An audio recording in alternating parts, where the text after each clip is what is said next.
हमारे सभी दर्शक बंधुओं को राम राम। साथियों, आज का यह सत्संग उस महापुरुष की वाणी और जीवन को समर्पित है जिन्होंने दुनिया को किताबी ज्ञान से नहीं बल्कि ढाई आखर प्रेम के व्यवहारिक अनुभव से जीना सिखाया था। जब जीवन में दुखों के बादल घने हों, जब नाव मझधार में फंसी हो और किनारा नजर नहीं आए, तब संत कबीर की वाणी एक ऐसी रोशनी बनती है जो न केवल रास्ता दिखाती है बल्कि आत्मा को वह बल देती है जिससे हम हर तूफान से लड़ सकते हैं।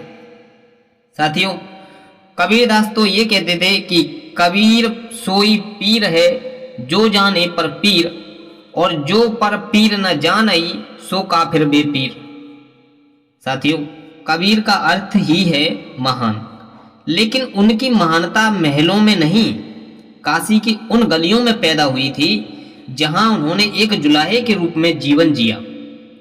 आज के इस प्रवचन में हम जानेंगे कि कैसे कबीर साहब का जीवन और उनके शब्द हमारे मुश्किल समय में एक मजबूत लाठी का काम करते हैं। जब भी आप दुखी हो, परेशान हो, तो बस कबीर की साखियों को याद करना।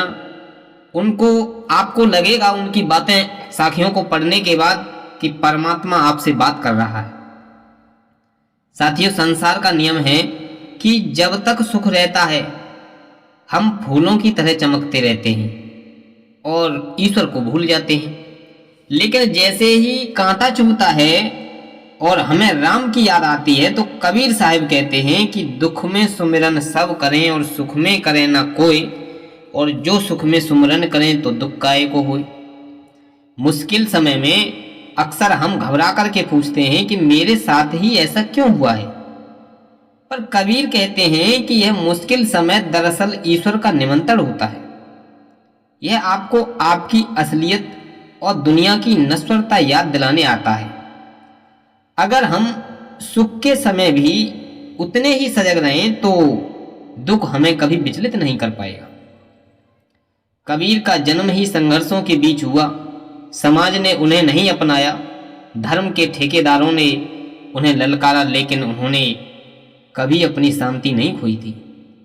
आइए से एक प्रवचन के माध्यम से समझने का प्रयास करते हैं। एक बार कबीर साहब के घर में खाने को दाना नहीं था।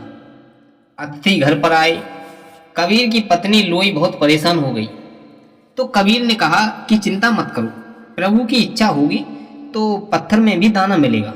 उन्होंने मेहनत की झिझक नहीं दिखाई और सत्य के मार्ग पर अड़े रहे। आज हम छोटी सी आर्थिक तंगी या असफलताओं से टूट जाते हैं। कबीर हमें सिखाते हैं कि सब्र और संतोष ही सबसे बड़ा धन है। और वे तो दोहे में ये भी कहते हैं कि साईं इतना दीजिए जामे कुटिन समाए, और मैं भी भूखा ना रहूं और साधु भी भूखा ना जाए। साथियों, जब समस्या आती है हम हाथ पांव मारने लगते हैं, लेकिन कबीरदास कहते हैं कि सहज मिले सो दूध सम, यानी मुश्किलों का सामना लड़ करके नहीं बल्कि धैर्य से उन्हें स्वीकार करके करें। जैसे पानी में पत्थर फेंको तो हलचल होती है, लेकिन कुछ देर बाद पानी शांत हो जाता है। वैसे ही मन के दुख को शांत करने का तरीका ठहराव है। और कबीर साहब कहते हैं कि धीरे धीरे रे मना धीरे सब कुछ होए, और माली सींचे सौ घड़ा ऋतुआए फल होए। घबराहट में लिए गए फैसले अक्सर गलत होते हैं और समय का पहिया घूमेगा ही। बस आपको अपनी जगह पर मजबूती से खड़े रहना।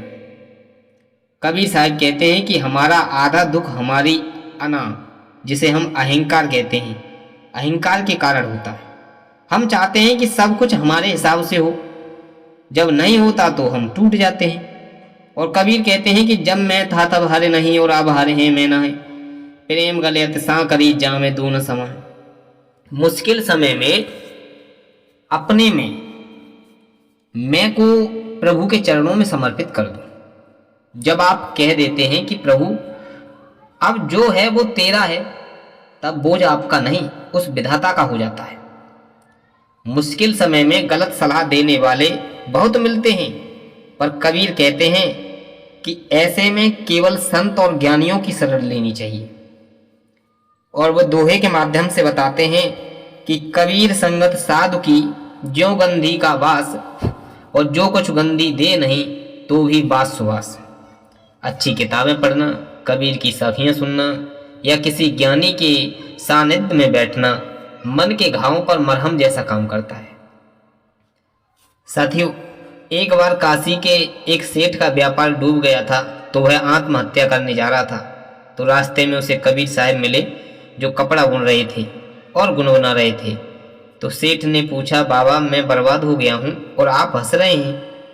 तो कबीर ने मुस्कुरा करके कहा, सेठ जी यह जो कपड़ा मैं बुन रहा हूँ इसका हर सूत कच्चा है, लेकिन फिर भी यह एक सुंदर चादर बन जाता है। तुम्हारा जीवन भी एक चादर है। अगर आज एक धागा टूट जाए तो इसका मतलब यह नहीं है कि चादर फटी है, बस नया धागा जोड़ लो। सेठ को समझ आया कि लाभ हानि जीवन के दो धागे हैं, जीवन स्वयं में एक उत्सव है। वह लौट गया और नई ऊर्जा से काम शुरू किया। तो हमारे साथियों, मुश्किल समय एक कसौटी है, सोना आग में तप करके ही कुंदन बनता है। और कबीर साहब हमें यही संदेश देते हैं कि निराश मत होइए, ईश्वर आपके साथ है। वाणी पर संयम रखें, दुख में कड़वा न बोलें और कर्म करते रहें।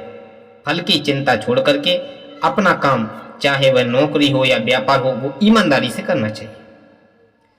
साथियों, और यह शरीर है वो नश्वर है, दुख सुख आते जाते रहते हैं और जो स्थिर रहता है वही सच्चा कबीरपंथी है। सज्जनों, आज से जब भी आप उदास हों तो कबीर की इस बातों को गांठ बांध लें।